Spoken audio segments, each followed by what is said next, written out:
Hi friends, నమస్తే. నేను మీ Vijayalakshmi. Welcome back to taste the best. ఈరోజు మన రెసిపీ వచ్చేసి స్పైసీ ఆనియన్ కచోరీ అండి.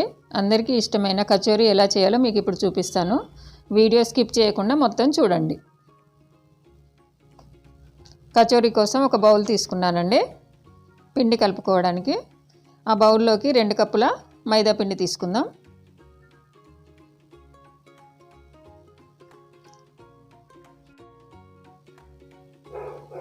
పిండిలోకి 1 స్పూను వాము తీసుకుందామండి. అది కొంచెం నలిపి వేసుకోండి, మంచి వాసన వస్తుంది.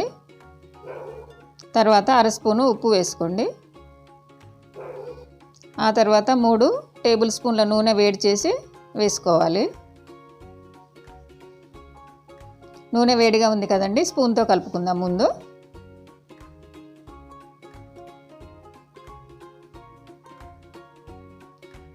ఇప్పుడు చేతితో కలుపుకుందామండి. నూనె అంతా పిండిలో మిక్స్ అయ్యేలా కలుపుకోవాలి. పిండి అంతా కలుపుకున్నాం కదండి, కొన్ని నీళ్ళు వేసుకుంటూ ముద్దలా చేసుకుందాం.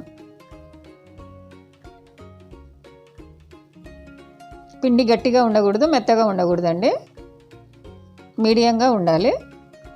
పిండి అంతా కలుపుకున్నాం కదండి, దానిపైన 1 స్పూన్ ఆయిల్ వేసుకొని 10 నుంచి 15 నిమిషాలు రెస్ట్ ఇద్దాం.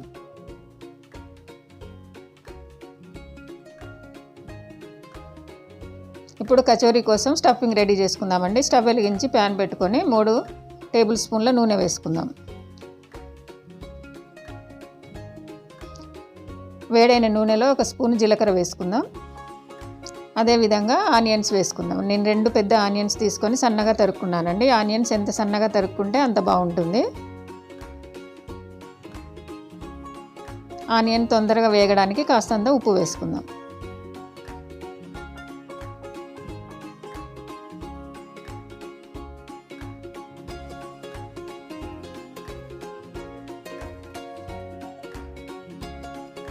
ఆనియన్ ఎర్రగా వేగాల్సిన అవసరం లేదండి, కలర్ చేంజ్ అయింది కదండి. ఇప్పుడు దాంట్లోకి 1/2 స్పూను పసుపు వేసుకుందాం.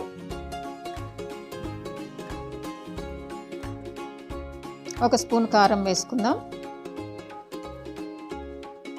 1/2 స్పూను సాల్ట్ వేసుకొని మొత్తం మిక్స్ చేసుకుందాం.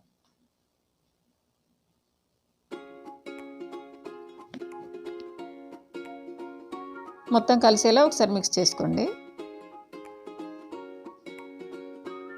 అంతా వేగిపోయింది కదండి. వేగిపోయిన దాంట్లోకి 2 స్పూన్ల శనగపిండి వేసి కలుపుకుందాం.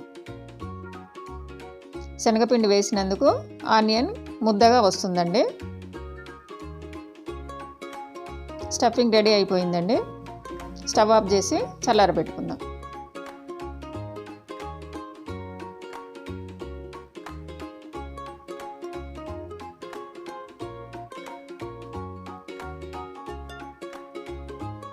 పిండి నానిపోయింది కదండి, మళ్ళీ ఒకసారి ప్రెస్ చేసుకొని చిన్న ముద్దలుగా చేసుకుందాం.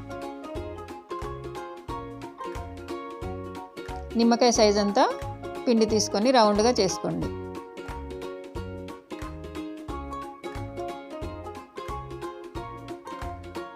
దాన్ని ఒక గుంట గిన్నెలా చేసుకోవాలి. నేను వీడియో క్లిప్లో చూపించినట్టుగా చేసుకోండి.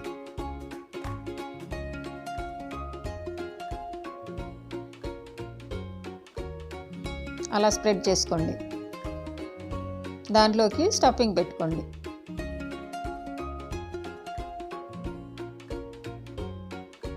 చుట్టూరా ఉన్న చివర్లన్నీ దగ్గరకు లాక్కొని రౌండ్గా తిప్పుకోండి. పైన ఎక్స్ట్రా వచ్చిన పిండిని తీసేసుకోవాలి. ఇప్పుడు కొంచెం దాన్ని ప్రెస్ చేసుకోవాలండి.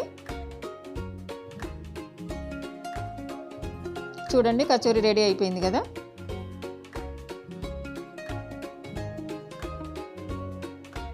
నేను ఇంకొక టైప్లో కూడా చూపిస్తున్నాను. మీకు అలా చేయడం రాకపోతే కనుక ఇలా చేసుకోండి. అన్ని చివర్లన్నీ దగ్గరకు ఒత్తేసుకొని దీనికి పిండి తీసేయవలసిన అవసరం లేదండి. కచోరీలాగా ఒత్తేసుకోండి, సరిపోతుంది. రెడీ అయిపోయింది కదండి కచోరీ. మీకు ఇంకో రకం కూడా సింపుల్ రకమైనది చూపిస్తున్నాను. స్టఫింగ్ మధ్యలో పెట్టేసుకొని చుట్టూరుగా మూలలన్నీ దగ్గరికి ఒత్తేసుకోండి. ఇది కూడా కచోరీలా చేసుకోవచ్చు. మీకు అలా చేయడం కష్టం అనుకుంటే ఇలా తయారు చేసుకోండి. చూసారు కదండి అది ఎలా వచ్చిందో. ఇది కూడా సింపుల్గా అలాగే వచ్చింది కదా. కచోరీలన్నీ రెడీ అయిపోయాయి కదండి. వేడెక్కిన నూనెలో వేసుకుందాం. నూనె ఎక్కువ వేడిగా ఉండకూడదండి, మీడియంగా ఉంచుకోండి. ఒక్కొక్కటిగా వేసుకోండి. ఒక 2 నిమిషాల తర్వాత కదిలిస్తామండి. ఒకసారి తిప్పుకుందాం. ఇవి గోల్డెన్ బ్రౌన్ కలర్ వచ్చేంత వరకు కాల్చుకుందాం.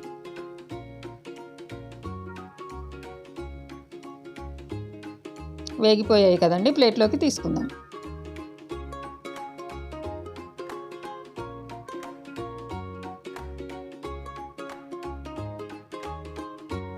ఎంతో రుచికరమైన ఆనియన్ కచోరీ రెడీ అయిపోయింది కదండి. ఇంకెందుకు ఆలస్యం, మీరు వెంటనే తయారు చేసి మీకు ఎలా వచ్చిందో కామెంట్ సెక్షన్లో పెట్టండి. లైక్ చేయండి, షేర్ చేయండి, సబ్స్క్రైబ్ చేసి పక్కనున్న బెల్ ఐకాన్ని క్లిక్ చేస్తే నా కొత్త నోటిఫికేషన్స్ అన్నీ మీకు వచ్చేస్తాయి. మరో మంచి వీడియోతో మీ ముందుకు వస్తాను.